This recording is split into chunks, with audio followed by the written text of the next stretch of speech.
Hvis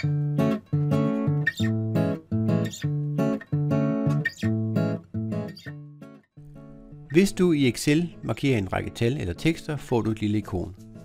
Klikker du på ikonet, har du mulighed for at lave en såkaldt hurtiganalyse. Det er en formatering af dine tal på en alternativ måde.